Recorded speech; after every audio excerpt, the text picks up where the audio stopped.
नमस्ते।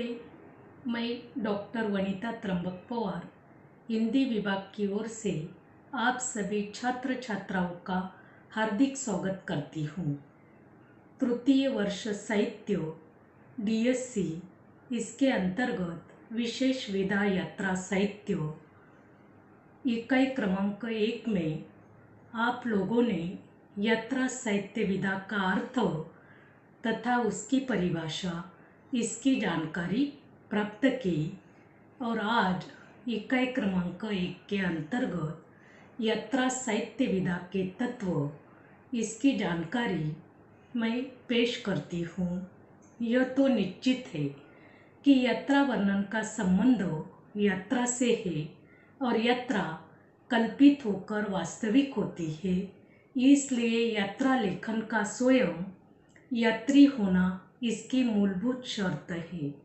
यात्री अपनी यात्रा के दौरान जो भी अनुभव प्राप्त करता है वे उसकी नितांत निजी अनुभव है।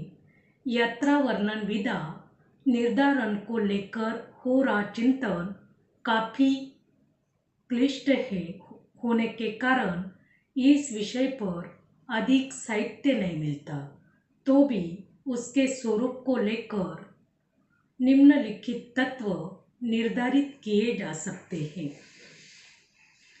प्रथम तत्व है यथार्थ यात्रा। यात्रा वर्णन चूंकि यात्रागत अनुभव को लेकर चलता है, इसलिए यात्राकार का स्वयं यायावर होना अनिवार्य है। यायावर का मतलब यात्री। कोई व्यक्ति यदि चाहे कि वह किसी दूसरे यात्री की यात्रा के वृत्तांत और अनुभवों को सुनकर उन्हें यात्रा वर्णन के रूप में निबद्ध कर दे तो वह ऐसा कर तो सकता है, परंतु यात्रा वर्णन के रूप में उसकी रचना विश्वसनीय नहीं होगी, क्योंकि उसमें जोड़, कल्पना आदि का प्रयोग किया जाता है। यात्रा वर्णन यात्रा तो यथार्थ होनी चाहिए जो स्वयं लेखक द्वारा संपन्न की गई हो और इस यात्रा में अत्यंत पूरी तरह सजग रहा हो। यह यात्रा स्वदेश और केवल ब्रह्मात्मक दृष्टिकोण में से किसी भी आधार पर की गई हो सकती है, परंतु इसमें स्थूल का दर्शन एक समान ही रहता है, जिसमें प्रकृति, परिवेश, जलवायु से जुड़े सभी पहलू आ जाते हैं। दूसरा तत्व है प्रत्यक्ष अनुभव। जिस प्रकार यात्रा वर्णन लेखक से भिन्न किसी दूसरे व्यक्ति की यात्रा पर नहीं लिखा जा सकता, उसी तरह यात्रागत अनुभवों की दृष्टि से भी वह किसी दूसरे के अनुभव को स्वीकार नहीं कर सकता। इसमें तो प्रत्यक्ष अनुभव का ही महत्व है। लेखक का स्वयं का अनुभव प्राप्तकर्ता के रूप में संबंध स्थान पर उपस्थित होना अनिवार्य है। यह अनुभव परिवेशात्मक, सांस्कृतिक और घटनात्मक प्रकारों का हो सकता है। परिवेशात्मक में स्थूल वस्तुओं, प्रकृति के यथार्थ स्वरूप और उसमें निहित सौंदर्य की पकड़ आती है, और सांस्कृतिक अनुभव में सूक्ष्म सोच विचार से लेकर वहाँ की वर्तमान अवस्था से जुड़े प्रभावों का अनुभव प्राप्त किया जाता है। घटनात्मक अनुभव ऐसे अनुभव होते हैं जो अप्रत्याशित होते हैं, परंतु उनमें भी स्थान विशेष के जीवन का कोई न कोई रूप सामने आता है। यात्रा साहित्य का तीसरा तत्व है व्यापक जीवन। यात्रा वर्णन से संबंधित जीवन लेखक के अपने जीवन परिप्रेक्ष्यों से परे का व्यापकतर संदर्भीय जीवन होता है। इस जीवन का साक्षात्कार वह भिन्न संस्कृतियों, धर्मों, सभ्यताओं, जातियों, संप्रदायों, रंगों, आकारों, मूल्यों, मान्यताओं, रीति रिवाज, भाषाओं और व्यवस्थाओं से जुड़े लोगों के संपर्क में आकर करता है।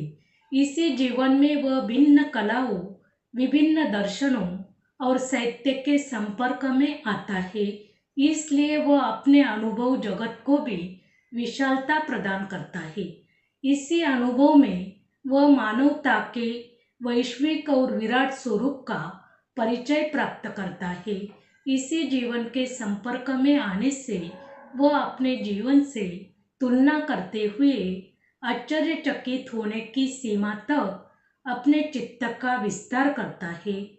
इस प्रकार वह नए सौंदर्य और नए सांस्कृतिक संदर्भों तथा मानवीय मूल्यों से संपन्न होकर उन्हें अपनी रचना में प्रस्तुत करता है।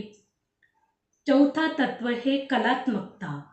यात्रा वर्णन विधा का कोई निश्चित प्रबंधात्मक स्वरूप नहीं हो सकता, लेकिन उसकी कलात्मकता में साहित्य मात्र की सभी विधाओं की कलात्मकता ठीक उसी प्रकार स्थान पा सकती है जिस प्रकार नाटक के संबंध में कहा जाता है कि ऐसा योग, शिल्प, कला इत्यादि नहीं है जो नाटक में स्थान पा सकते हो। वास्तव में यात्रा लेखक के लिए सभी कलाओं की सृजनात्मकता का ज्ञान और गीतिकार की सी भावुकता, निबंधकार की सी विषय निबद्धता, महाकाव्यकार और उपन्यासकार की सी व्यापकता, नाटककार जैसी संवादात्मकता और डायरी लेखक जैसे गणितीय दृष्टि और आत्मकथाकार और जीवनीकार जैसी तटस्थता होना अनिवार्य है। और यात्रा साहित्य का पांचवा तत्व है प्राकृतिक सौंदर्य। यात्रा का अर्थ अपने स्थान से हटकर किसी दूसरे स्थान तक पहुंचना है। इस समय में प्रकृति की विविध रंग, गंध भरी मन भावुकता स्थितियों से लेखक का साक्षात्कार होता है। प्रकृति हर ऋतु विशेष में अपने रूप का नया नया आविष्कार प्रस्तुत करती है। लेखन में प्रवृत्ति के इन विविधता भरे रूपों का प्रत्ययकारी वर्णन करने के कारण कविता का आनंद और उल्लास आ जाता है। प्रकृति मनुष्य के लिए माता स्वरूप है। इससे मनुष्य बहुत कुछ सीख सकता है। प्रकृति एक उपदेशक, गुरु, मित्र या सखा के रूप में मिल सकती है। और छठा तत्व है इतिहास बोध। यात्रा वर्णन करते समय इतिहास का अचूक ज्ञान भी आवश्यक है। जिस प्रदेश की यात्रा हो, उस प्रदेश के भूगोल के साथ उसका एक दैदीप्यमान इतिहास भी होना चाहिए। और इस इतिहास बोध को समझकर जब यात्रा की जाएगी, तब उसके अर्थ और फलितार्थ नए नए संदर्भों में प्रकट हो सकते हैं। और यात्रा साहित्य का सातवां तत्व है उद्देश्य। कोई यात्रा कदापि निरर्थक या निरुद्देश्य नहीं होती है। शिक्षा, अनुभव पाने के लिए यात्रा की परम आवश्यकता होती है। ज्ञान प्राप्ति के साधनों में बुजुर्गों ने यात्रा को महत्वपूर्ण साधन माना है। कभी कोई निश्चित उद्देश्य सामने रखकर यात्रा की जाती है। कोई यात्रा औद्योगिक स्थानों की जानकारी प्राप्त करने हेतु की जाती है, तो कभी इतिहास ज्ञान बढ़ाने के लिए, तो कभी ज्ञान प्राप्ति हेतु की जाती है, तो कभी केवल मनोरंजनार्थ भी की जाती है। इस प्रकार यात्रा साहित्य के अलग अलग तत्वों की जानकारी प्राप्त की